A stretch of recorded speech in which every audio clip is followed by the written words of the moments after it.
Good morning, everybody. Good morning, good morning, good morning. Joining from all ports all over the southwest, no doubt, and maybe some of you further afield. Welcome to our expedition session this morning. I hope you like my backdrop I put on. I put an iceberg on, especially for today's session. It's going to be a good one today. And the reason it's going to be a good one today is we've got a combination of two amazing things. So Silversea is always a good start when it comes to cruising, no doubt about it. But when you combine Silversea and expedition, it really is something very, very special. So I've got to say, I'm really looking forward to the session with them this morning, no doubt about it. So we're joined today by an expedition total expert in Pierre, and also Megan from the London office of Silversea. So we've got two Silversea experts on both those ships that they offer as well, the expedition and the standard Silversea offering. So we've got everything in line for a great session. I'll say as usual, please make sure you mute yourself so it makes the session much easier for Pierre and Megan when they're doing the presentations. But equally, and very, very importantly, we put these sessions on not for me, not for Megan, not for Pierre, but for you. And so if you have any questions whatsoever that comes up during the presentation, if you tap the screen, press the chat button, you can put a question into there. And at the end of the session, I'll ask any of the questions that you've got and hopefully get the answers for them. So without further ado, I will pass you over to Megan and to Pierre, and they will give some pearls of wisdom on this Wednesday morning. Over to you two. Thank you so much, Miles. We'll just start. I'd like to introduce myself. My name is Pierre Thomas, and as Miles mentioned, I've been working in the expedition industry since 1994. I'm actually based in Belgium, but I grew up in Kinshasa, the capital city of what was formerly known as Zaire, now the Democratic Republic of Congo. And I was very fortunate to be offered the position of naturalist guide in the Galapagos Islands, where I worked from 1994 till 2003. From there, I've been working on several small expedition cruise vessels, 10 years in the Galapagos, and then I've worked all along the west coast of South America, east and west coast of Central America, Cuba, west coast of Africa several times, Indian Ocean, Pacific, Arctic, and Antarctica. So today we'll basically give you an introduction to what Silversea service is like, what our fleet looks like. And as you can see on this slide, you can already see we have two kinds of vessels. We have expedition vessels, and then we have the classic fleet. The company was founded in 1994, and we started expedition cruising in 2008. So we now have over 15 years global experience in expedition cruising. If we start with our classic fleet, you can see relatively small ships going from about 380, 390 guests, all the way up to 720 guests with our latest additions to our fleet, the Silver Nova, and in a couple of weeks will be launched the Silver Ray. To give you an idea what the suites are looking like, I'm not calling them cabins, as you noticed, I call them suites.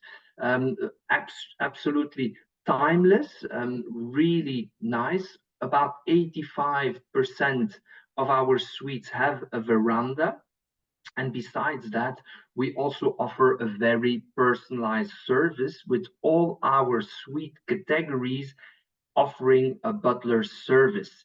And as you can see, we have an extremely high ratio of crew to guest of almost 1-to-1, which is really a high level in the cruise industry. Also very important, as we have an Italian heritage, you can see that the cuisine is quite important. And on our ships, basically our classic fleet, we have up to 8 restaurants, of course, considering that room service is also included in the service. And you can see it's an in-suite 24-hour dining service that we offer. But you can see the different kind of restaurants: La Dame, La Terrazza, the Grill, the Silver Note, the Atlantide, Salt, etc., etc. What we also offer is a complete package that we call door to door, where you can be picked up by a private executive transfer at your door, brought to the international airport where you will catch your international flight. After your international flight, you'll be picked up at the airport, brought to a hotel for the pre-cruise stay, and after that, you'll be brought to the ship. After your cruise, you'll be brought back to your hotel or to the airport, return flight, and you'll be brought back home with the executive transfer. So this is really a complete package, including basically everything from shore excursions, butler service, onboard gratuities, the different restaurants, and the premium beverages in suite throughout the ship as well. What we also offer for people wanting to use their miles, for example, we use a port-to-port all-inclusive, where you do your own flight arrangements, and then you basically join the ship at the port. You will have the food, the beverages, the butler service, the shore excursions, the expedition cruise, etc., etc. And then afterwards, you just make your own arrangement, which is also a great option for anyone who would like to do a pre or post-cruise program in the country of the destination. Why not? This is a great possibility. I wanted to show you our latest edition, which is really a fantastic ship. I was lucky enough to experience in November from Lisbon to Ponta Delgada in the Azores, an absolutely fantastic ship, new design with a limited capacity of 728 guests. As you can see, the design is really a game changer. This is an asymmetrical design with the chimney on one side and the swimming pool on the other side of the vessel. Great little theater, as you can see, where we offer entertainment and lectures by world-renowned experts on, why not, international politics, etc., etc. In the evening, some high quality but small shows. As the ships are relatively small, we don't have the capacity to offer the large Broadway kind of shows. As I mentioned, 8 different restaurants. You can see the highest level of service will be offered on our fleet. And one of my favorite areas on the Silver Nova, I have to say, is this little area called the Marquee, where breakfast, lunch, and dinners can be served. An absolutely fantastic area reflecting the Mediterranean feeling of the vessel. And then what we also do, we have a special program. Depending on the area we will be visiting, we have what we call the SALT program, standing for Sea and Land Taste. And this program in the restaurants will vary from area to area, focusing on the different culinary specialties that are found in the particular areas we discover. What we also have is an area where our guests can follow the local cuisine with our local onboard chef and do some kitchen and cooking experience, which is a really great way to mingle with fellow guests. As you can see, spacious suites, most of them with a balcony, a sitting area, and of course, a very modern, nicely designed ensuite facility. If we go and start exploring the world, especially as the last couple of weeks we were not treated with the best weather in Belgium, where I'm located. I'm sure that it is about the same in the UK. I thought, well, why not start with one of the more tropical, dreamlike destinations of French Polynesia, where we are several months a year, but also where next year we will have one of our vessels for several months as well, stationed around this fantastic area. That is actually spectacular, because the Pacific Ocean, as you might know, is the largest ocean on our planet, large enough to hold all land mass. So basically all continents, Asia, Africa, Europe, the Americas, Australia, Antarctica, all of the continents fit in the vast Pacific Ocean. Sorry. And basically, what we will do is discover three important archipelagos. One, of course, the Marquesas, where we have the famous artist Paul Gauguin that lived. We have the Belgian singer Jacques Brel that lived. We go to the Tuamotus, where we go to the spectacular Rangiroa and Fakarava. And then we go to the Île de la Société, the Society Islands, of course, with the world famous Bora Bora, Moorea, and Tahiti. To give you a little bit of brief idea of what to experience, you can see the Marquesas are quite spectacular, beautiful, really dream-like landscapes, absolutely fantastic. I was fortunate to do an expedition cruise to the Marquesas some years ago, so absolutely a fantastic area.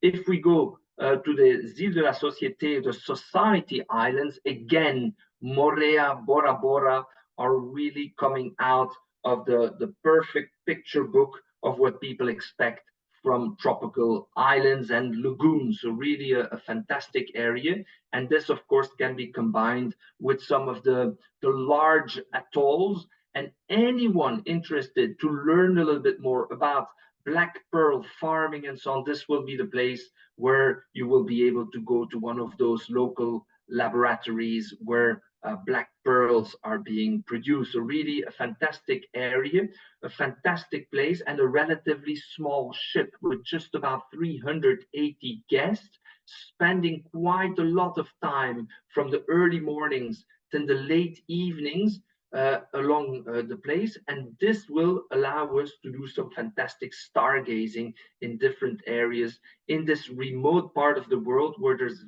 very little light pollution. So fantastic, really.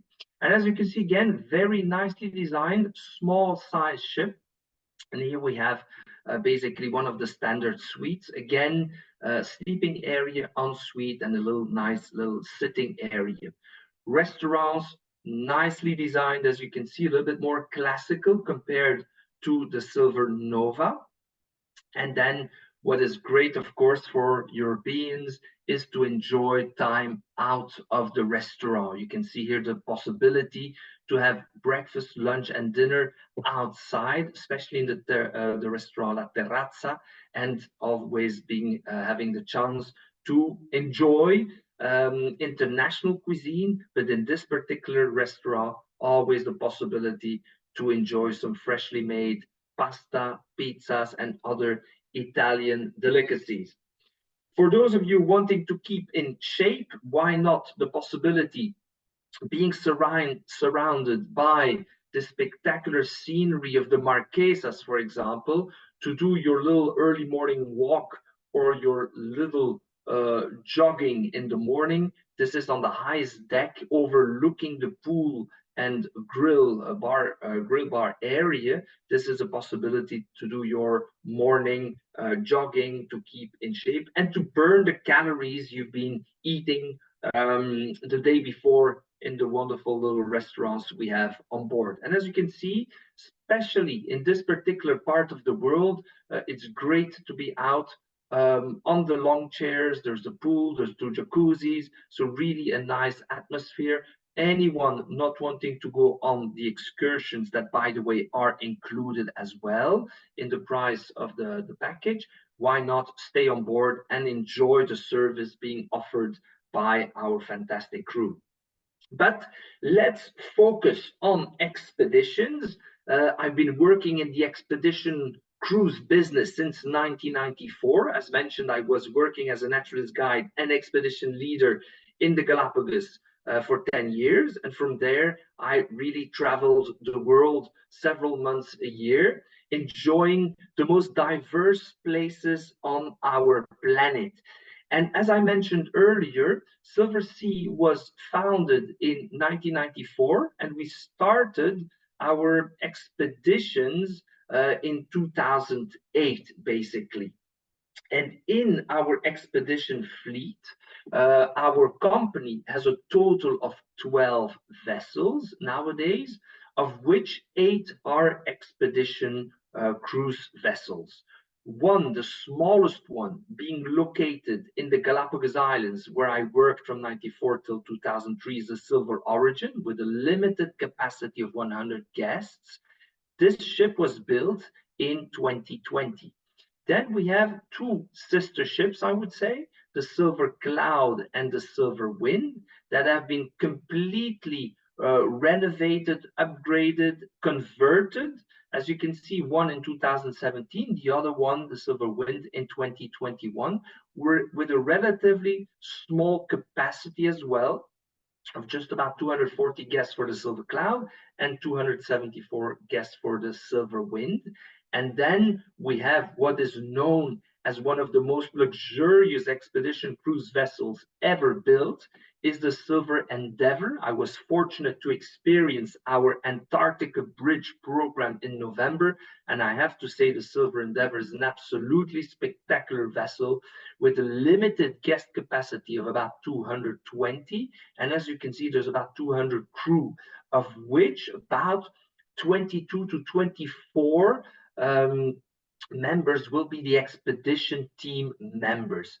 The ship was built in 2021. 2022, Silversea acquired the vessel, and we've been operating this Antarctica Bridge program in Antarctica very successfully for the last couple of Antarctica seasons. Now, to have a look at the map, with all our vessels, we're able to offer over 900 different destinations.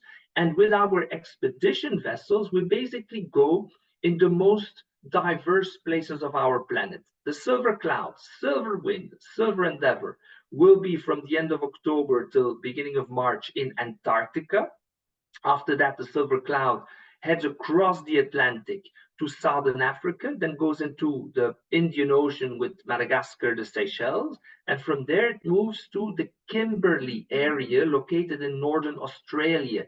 This is one of the most inaccessible places on our planet and really perfect to explore by expedition cruise vessels. So this is where the Silver Cloud will be from end of May, June, July, August, beginning of September. After that, it goes over Papua New Guinea, across the Pacific Ocean, back to Chile, and then back to Antarctica. The Silver Wind, in comparison, just was along the Amazon, now heading towards the British Isles and Svalbard, where it's going to spend the northern summer. After that, it heads back towards Antarctica. The Silver Endeavour is now heading up towards Greenland, Canadian Arctic, Iceland, and then after that it will be heading back to Antarctica. And as I mentioned, in the Galapagos we have the Silver Origin.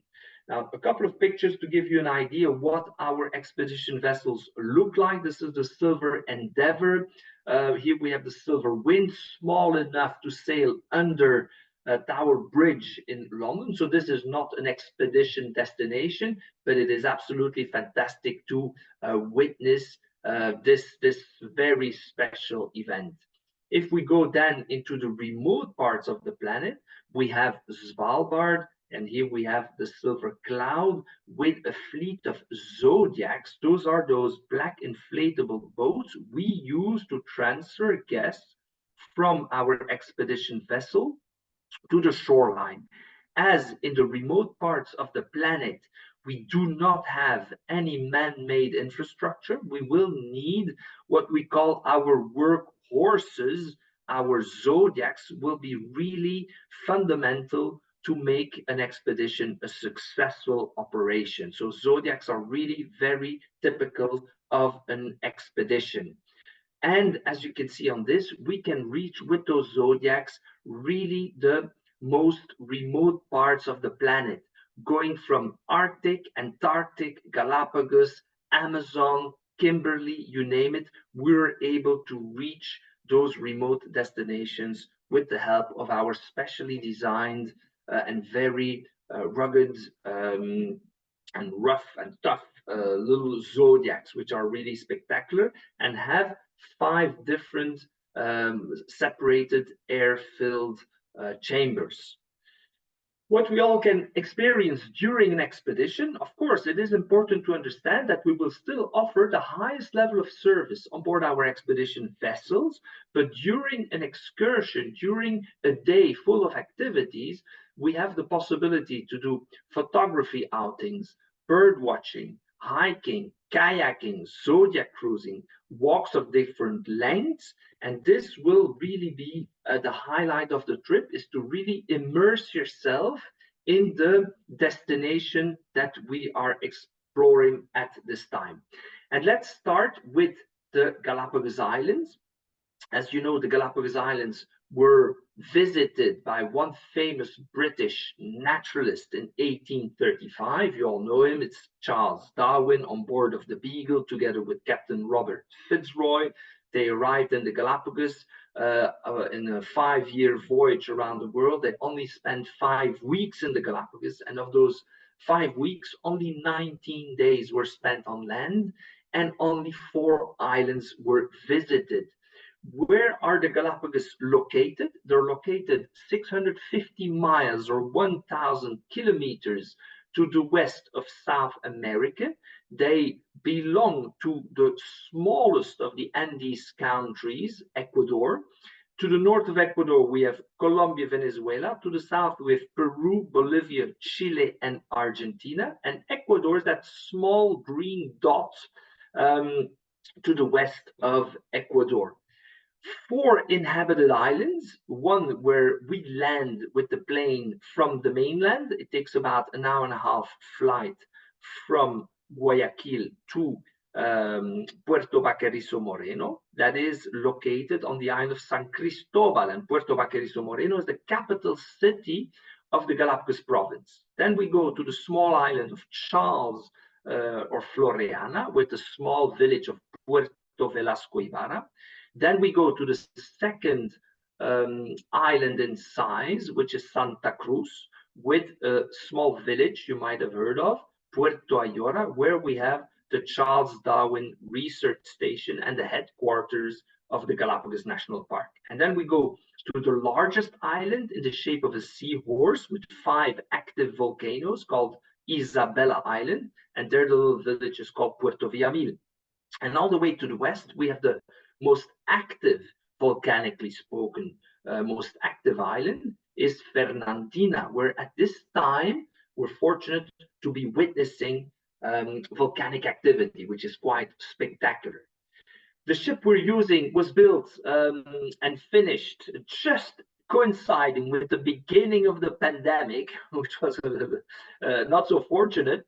But we managed to operate soon after, practicing all the mandatory protocols and so on and so on. And this is an extremely well-designed vessel, as you can see, with a limited capacity of just 100 guests, close to 90 crew, so almost 1 crew for 1 guest.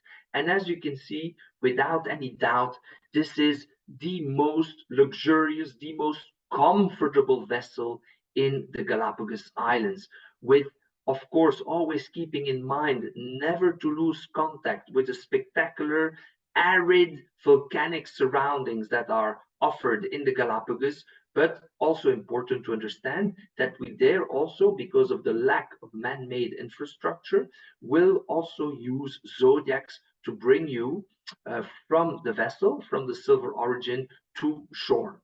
And here you can see what this embarkation looks like. On board, of course, we will give you a zodiac briefing explaining everything, how and what kind of hand grip to be given whilst leaving the ship, getting into the zodiac, how to disembark, etc., etc. Keeping in mind that we really offer very spacious suites and with floor to ceiling windows. So you can see really a fantastic vessel with the finest cuisine, with 2 restaurants on board here. We have the main restaurant and then we have the outside restaurant, but really one of the higher levels of service. And there we also offer the possibility to explore Ecuadorian cuisine, which is also quite interesting, and very varied. What we do is offering the international flight to Quito, 2 pre-cruise hotel nights in Quito, including a city tour. From there, we offer a flight from Quito over Guayaquil to the Galapagos. We have a full week expedition cruising on board Silver Origin, exploring the Galapagos Islands. Then we fly back to Guayaquil, and from there, we fly back over Europe with our international flight leaving from Guayaquil to reach Europe.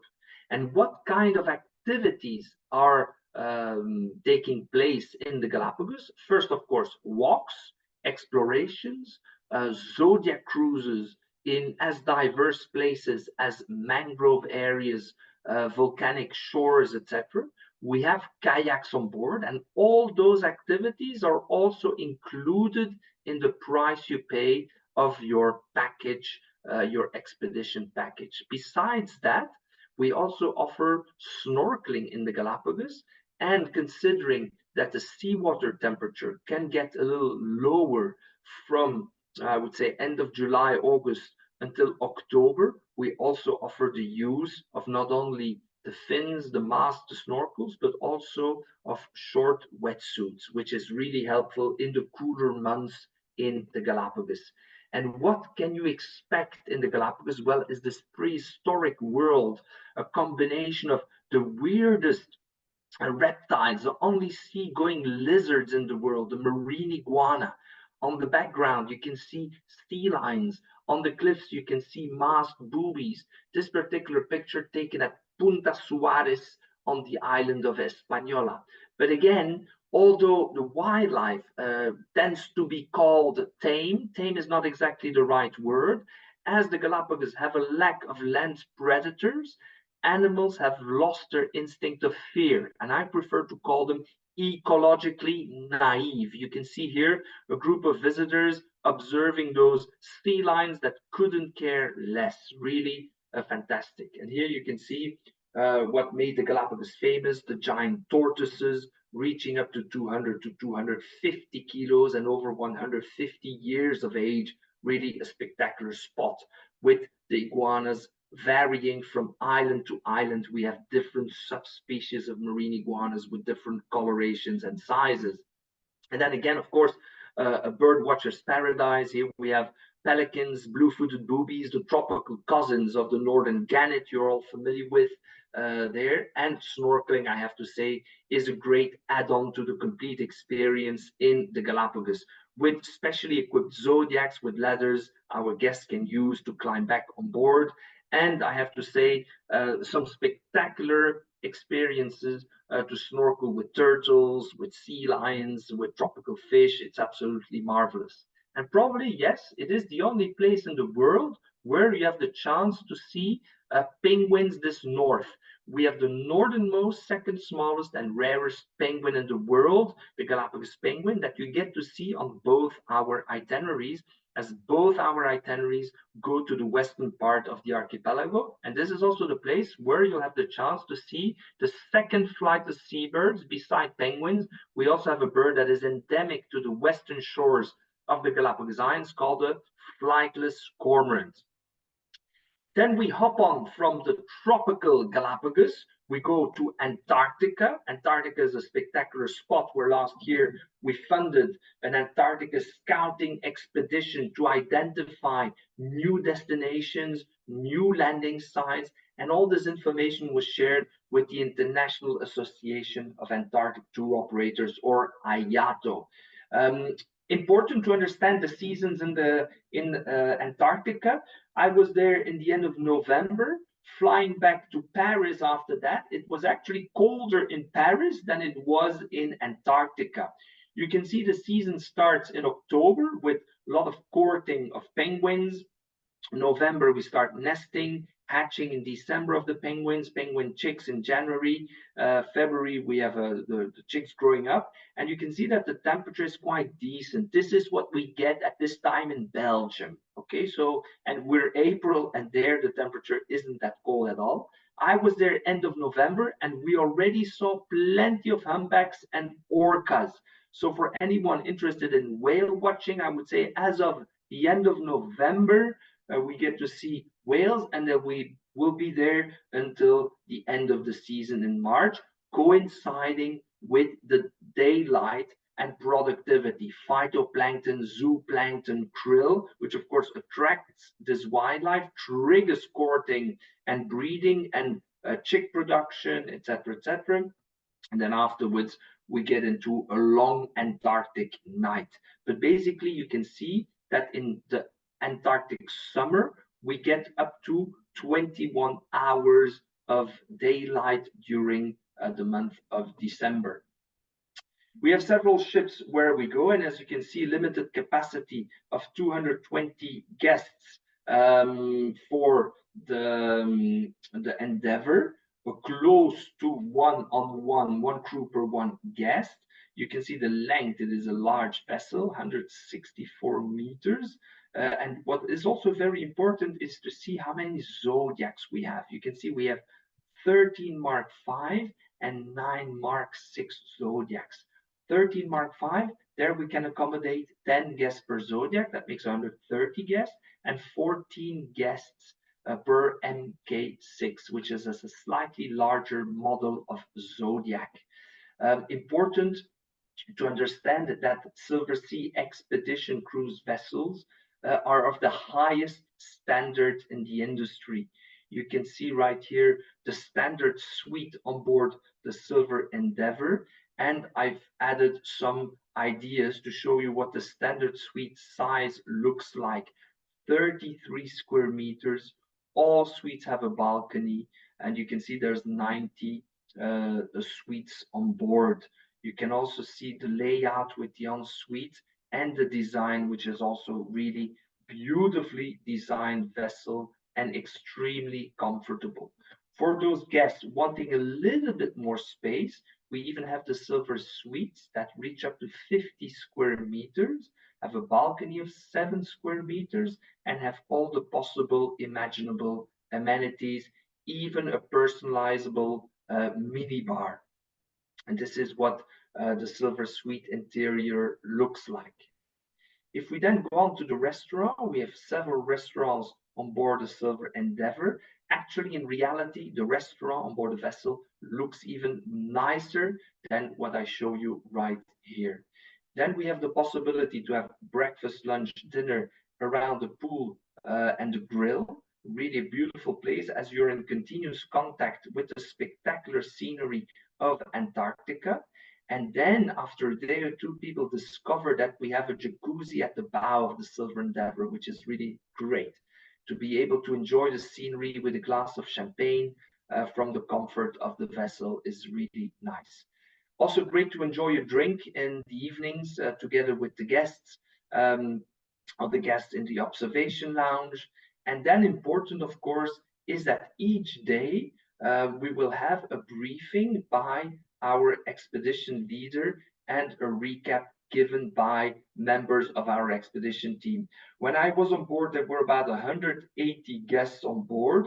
And you can see here, I think I counted about 22 expedition team members, allowing us to really be as flexible as possible, offer that many activities from zodiac cruises, walks, kayaking, etc. All this can be offered simultaneously, which is really great and offers us a lot of flexibility. Important is that we always get the latest meteorological information, very important, especially in this part of the world. And then, as you can see, the ship was specially designed as an expedition vessel with a great mudroom where everyone can leave their boots, even on top of a system of hot air to have the boots warm just before disembarking. Very important for us, of course, as we're exploring one of the most remote and pristine parts of the world, is just before disembarking, we will, by our expedition team, organize a biosecurity check. So where everyone will be required to come by with their gear they're going to be using to disembark on Antarctica, the Falklands, South Georgia, to make sure that we do not carry any exotic organism on land.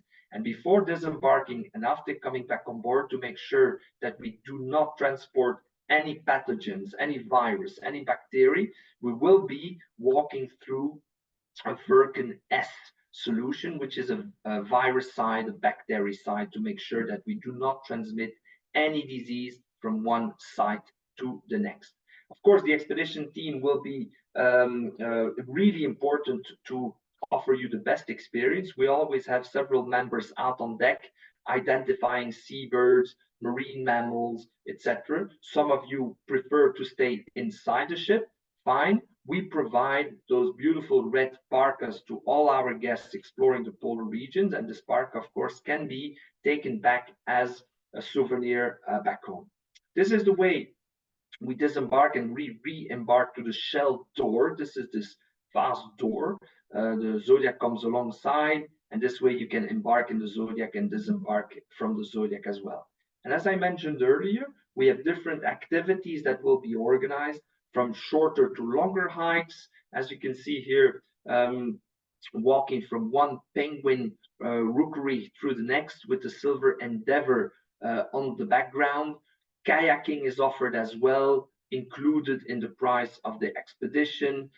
Quite easy, I have to say. As you can see, we have the safety Zodiac stabilizing the kayak master holding the kayak, and then you just need to swing your legs from the Zodiac into the kayak and then just slide down into the kayak. It looks difficult, but actually is quite easy to do.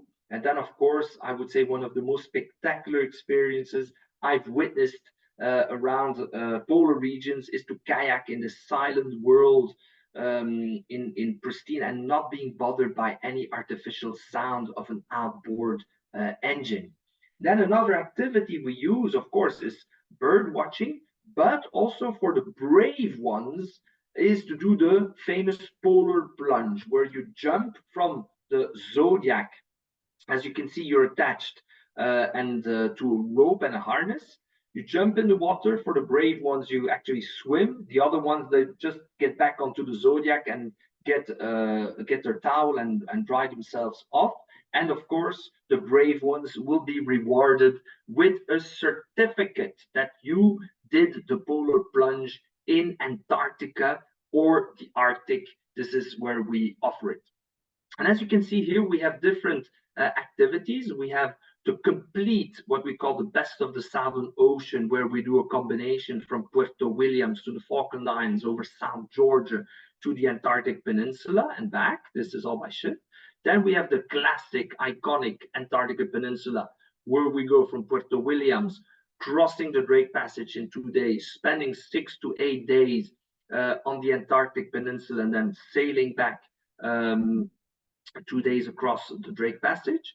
Possibility to do the Falkland, South Georgia, back to the Antarctic Peninsula and fly back. This is a possibility as we use a landing strip on King George Island. And then we have our very popular Antarctica Bridge program for anyone being a little bit reluctant of doing and crossing this notorious Drake Passage. We offer the possibility to fly from Santiago de Chile, where we operate from, fly to Punta Arenas, and then from Punta Arenas in just 2 hours, fly from Punta Arenas straight to King George Island, and from there, short Zodiac cruise, and you immediately board our expedition vessel.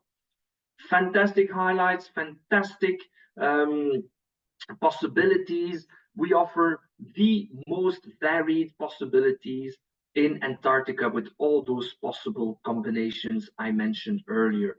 And I have to say that one of the great wildlife experiences on the planet, definitely and without any doubt, will be to experience South Georgia. And as you can see here, yes, the concentration of wildlife is absolutely spectacular. And looking at the top of the slide, you can see our guests with their red parkas to give you an idea about how vast this king penguin colony actually is.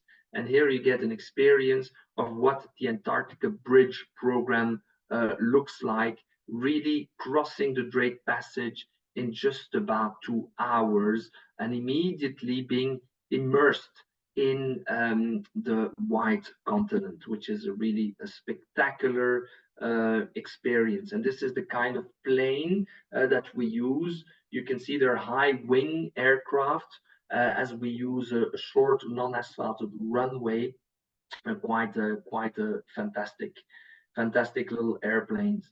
Then another last impression of what Antarctica is like, and we hop on to the Arctic, the opposite side of Antarctica, of course, the kingdom of the polar bear, and there we have voyages, including this summer on board the Silver Wind, and there we include one night in Oslo and then a flight or sailing from Tromsø, or ideally fly from Oslo straight to Longyearbyen in just about 3.5 hours. And here you can see quite a lot of spectacular scenery as well, from glacier observations, bearded seals, whales, etc. For those of you picking out our itinerary, including Bear Island or Bjørnøya, which we do when we go from Tromsø up to Longyearbyen, about halfway between Svalbard and mainland Norway. You have this spectacular little island called Bear Island, and as you can see, some really spectacular geological formations. And what we will be looking for, of course, will be ice formations, reindeer, my favorite animal of the Arctic, the walrus, and then the king of the Arctic will be the polar bear. We hope to see, of course, with wildlife, you never know for sure, but we really hope to spot polar bears during our voyage in Svalbard. To diminish our impact in this very fragile ecosystem, we put out little red flags, as you can see, and then you can see that we will be walking and following a particular path to minimize the impact on the flora. Svalbard is about 60,000 square kilometers, of which about 60% is covered in ice, and we have about 2,000 glaciers, so plenty of glaciers to be seen during an expedition in Svalbard. Again, the expedition vessel is extremely comfortable. This is a picture of what the rooms look like on board the Silver Wind. Then we go to Iceland. We go to, of course, the place, not only Iceland, but I have to say the British Isles as well, spectacular for seabirds, including the Atlantic puffin, Vigor Island right here, glaciers in Svalbard. And then, yes, those of you based in Great Britain, actually, Great Britain has about 6,000 islands, and some of them are sometimes even difficult to be accessible from the main island of the mainland, I would call it. And this is why the British Isles are actually an ideal place to explore by expedition cruise vessel. And this is important, as next year we'll have 13 voyages on board the Silver Wind, exploring the British Isles, Ireland, Iceland, Norway, and Denmark. So really great possible combinations, some of them starting from Portsmouth to Dublin, Dublin to Dublin, Dublin to Copenhagen. So there's many different possible combinations there. And really an ideal place to start to get the feeling of what expedition cruising is about. And again, we will offer the same kind of activities that we offer in the Galapagos, in Antarctica, in the Arctic, in the Kimberley. And this is really a bird watcher's paradise. So we'll do zodiac cruising, kayaking, small group hikes. We have, of course, our team of specialists in the expedition team, nature walks, history, of course, important. Wildlife is great. And as you can see, yes, this is the only dual UNESCO World Heritage Site in the UK, of only 39 dual UNESCO World Heritage Sites worldwide. St. Kilda, made out of 4 important islands, with the largest one being Hirda. There are Atlantic puffins, So really plenty to explore, lots of culture, lots of nature, really a spectacular place, and actually this close, so not much traveling required to get to your place where the expedition cruise will be departing from. So you can see again plenty of wildlife. It was interesting. I was giving a presentation to one of our Belgian partners, and this is one of his favorite expedition destinations are actually the British Isles, and this is just your backyard. We go to the island of Stark, the Channel Islands. We go to the Isles of Scilly with Tresco Abbey Gardens. We go to the spectacular cliffs of Moher in Ireland, etc., etc. But always surrounded by thousands of seabirds, gannets, puffins, fulmars, razorbills, etc., etc. And then, of course, some really spectacular archaeological sites in the different areas we will be exploring. And then, yes, great for zodiac cruising, great for coastal walks, but great for kayaking as well. So this, for anyone who is new to expedition cruising and would like to give it a try, this would be a great place to start exploring the world by expedition cruise vessel, giving you the advantage of only unpacking once, and you travel with your expedition vessel from place to place, always coming back on board to your comfortable suite.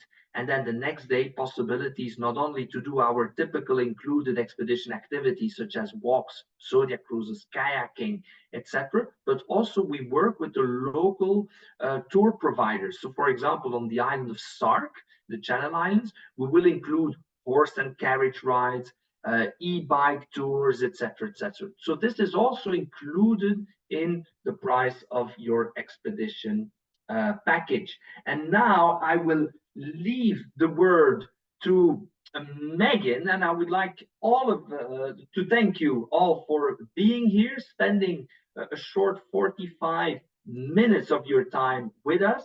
I'll leave the word to Megan. Megan. Thank you, Pierre. I think we can all agree that was amazing, and definitely all those destinations are on my bucket list for sure. I just wanted to quickly round off by letting you know about our current promotion. So we currently have a fantastic suite upgrade, complimentary suite upgrade. So if you're looking at any of these options, whether it's our ocean going on maybe Silver Nova that we talked about at the beginning, or one of those fantastic expedition destinations, we've got a fantastic offer for you. So a complimentary suite upgrade, it's 2 categories for the ocean cruises, 1 category for expedition. Plus you'll get some fantastic onboard credit. Now, as we mentioned at the beginning, so much is included, so you can really use that to treat yourself, perhaps enjoy a spa treatment, or buy yourself something nice in the boutique. So $500 per person there, and some a reduced deposit as well. So this is available on almost 600 sailings. So certainly all of those sailings that we mentioned today, there'll be departures including on this offer. So do speak to your local Miles Morgan branch to talk about this promotion, any of these destinations, and the team there are here to help you. So I'm going to hand back to Miles now, and we'll answer any of your questions that you might have for us. Thank you, Megan. Thank you. I do quite a lot of these things, and I have to say that was a person that knows their game inside out, back to front and sideways. Thank you, Pierre. That was absolutely outstanding. It was fantastic. Appreciate it. Thank you so much. Couple of questions from me before. I think there's a question on the chat from Richard. French Polynesia. What types of excursions and stuff can people expect to do in a destinations like that?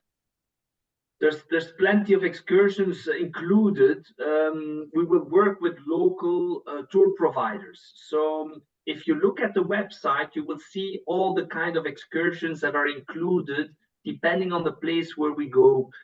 It could be, for example, in the Marquesas, it could be a visit of an archaeological site, a demonstration of local folklore. There will be snorkeling possibilities. There will be walks, there will be stargazing. So I would say it's a kind of hybrid experience between a classical cruise and an expedition cruise. So it's a special kind of cruise. But I have to say, I've experienced it myself. It's one of my favorite places on the planet. It's really a spectacular spot. But I would recommend everyone just have a look at the website, see what kind of excursions are provided, and that will give them a better idea. They're really clearly described. Great, thank you. Galapagos, it's a place, it's on my bucket list, like it's probably on Megan's as well. Question on that one, and one I've often wondered about is, do you see different things at different times of year? Is there a best time to go? What about those questions? The Galapagos is actually a place where we do have some small migratory birds coming by, but otherwise, I would say that on any season of the year, we have all the wildlife that is there. So we will have frigate birds, blue-footed boobies, masked boobies, red-footed boobies, sea lions are there all year round. Our two itineraries that we have, there will be a kind of repetition. There's an overlap in wildlife that you can see of about 85 to 90%. So regardless of which itinerary you pick, you will see more or less the same kind of wildlife on both itineraries. But mentioning this, I would say that the warmer months, January, February, March, April, will be the months of the year where the reptiles are in breeding colors. So the marine iguanas will be brighter, reddish, malachite green breeding colors. The frigate birds will have their inflated gular pouch, you know, that black bird with the big gular sac that we call. So yes, there will be maybe tiny differences, but otherwise the wildlife is seen there all year round. Penguins, flightless cormorants, of course. the name tells that they can't fly anywhere. So penguins, flightless cormorants are there anyway. They're stuck. Sea turtles are there all year round. And again, the warmer months, as I mentioned, warmer temperature will be needed for reptiles to breed, for the incubation of the eggs. So lizards, iguanas, sea turtles will all breed in the warmer months of the year. So for people wanting to see mating sea turtles, there's a good chance to observe them in the warmer months of the year, going from January to March, April. Great. I love I wrote it down, ecologically naive. I love that. I've never heard anybody describe an animal as ecologically naive. That's patented, Miles. You can't use it. I thought it was brilliant. The other thing that you taught me is one thing I never want to do, the polar plunge. Oh my God, I looked at that and thought, no, that's not for me. It's painful. On your bucket list. I do it every time and it's painful, but I forget. By the time I do it again, I have forgotten how painful it was. Yeah, I think I'll stay as a hot tub man, I think, personally. On both Antarctica and the Arctic trips you do, can you kind of describe us a day? Do you have your breakfast early? Do you have your breakfast late? Can you have it any time you like? Do you go out for the whole day, or do you come back for lunch? How does a day generally look? Well, the days in expedition cruising, important is flexibility. Why? Because you never know what to expect. And this is important for guests doing an expedition cruise, is that you never know. We could witness a pod of humpback whales. We could witness in the Arctic a polar bear. So this could be early in the morning. Of course, if we see a polar bear and we haven't seen any yet, it most probably will be announced so that everybody gets a chance to see exciting wildlife. I would say that breakfast would be served or is already available from 7 o'clock in the morning, but keep in mind that specifically in the Arctic, from end of April, like now, until August, we have one long 5-month lasting day. All right, so it is 24 hours daylight from end of April till mid-August. And all this light will, of course, trigger ocean productivity, phytoplankton, zooplankton, small fish, and boosting the reproductive cycle in seabirds and so on. So there's plenty of activity 24 hours a day from the end of April till August. And so this is why you can be out on deck most of the day. You can do excursions such as after breakfast, a zodiac cruise, a walk. You will come back to the vessel for lunch, and then the ship will relocate to another different area where we intend to disembark around 2:30, depending on the place, depending on the location. And different activities in the morning as well as in the afternoon can be offered, such as walks, and those can be shorter, longer walks, zodiac cruises, kayaking. But scenic cruising is also a highlight. You don't even need to disembark. You can be comfortably staying on board, being out on deck with a cappuccino, with your binoculars, and just looking out to the spectacular shore, looking for wildlife. There could be whales swimming by, there could be a polar bear on the shore, and then in the evening you come back. It all depends on the captain, the expedition leader, the expedition team, but we could even, weather depending and depending on the location, we could even do an excursion after dinner. So as we have daylight anyway, so we could do that. And in the Arctic, if time allows, we can even go all the way to the pack ice. So we could actually sail all the way up north. And then, yes, after a full 10-day expedition, people tend to be relatively tired.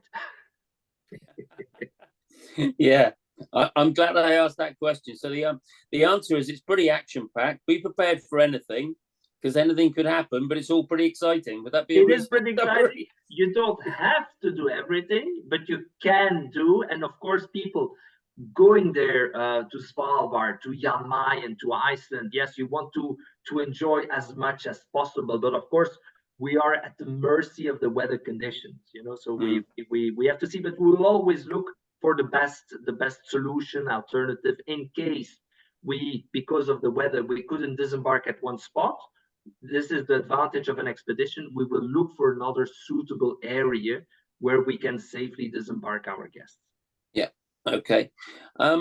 Richard would like to know, for Svalbard, can you sail directly from the UK for going to Svalbard? Not that I'm aware of. Not that I'm aware of. You would have to fly to Oslo or Tromsø and then take the ship or the plane to Svalbard. I'm not aware if there's any expedition starting out of the UK. In the UK. Okay. And similar question do I ask you, again from Richard. I asked you about the Galapagos and what you can expect to see seasonality-wise. What about the wildlife sightings there? Are there particular times of year to see particular things, or how does that work out? It will be more a difference in the stages, in the cycles of the wildlife. So, for example, in the cooler months, meaning that there will be more upwellings, colder water being brought up to the surface, boosting the ocean productivity. There will be more seabirds mating, breeding, sea lions births. Typically, sea lion pups are born around end of August, September. So for anyone wanting to see young sea lions, go around September, October. But those are the more windy, cooler months, where the sea tends to be a little bit more choppy, and this is definitely a reason why to book a slightly larger vessel like the Silver Origin, which is large enough to be able to navigate on a stable way in the Galapagos. Great, very good. I can't see any other questions unless anybody wants to tap away very quickly. If not, I will say a big thank you to Megan for joining us this morning and the information. Don't forget, everybody, the offers that she's talked about, all of those you can find in your local Miles Morgan travel shop. Equally, if you've got any follow-up questions that you've got, again, send them through to the Miles Morgan shop or speak to them on the phone, and we can get those questions to Pierre or to Megan if you'd like us to, even after the event. So in the meantime, Megan, Pierre, you were outstanding. Thank you very much. I thoroughly enjoyed that. I learned an awful lot, and I've added a whole load of destinations to my bucket list. So thank you very much for that. And thank you, everybody, for joining the session this morning. Hope you enjoyed it. Thanks very much. Thank you so much. Thank you so much, Thanks, Miles. Miles. Thank Bye-bye, Bye. everybody.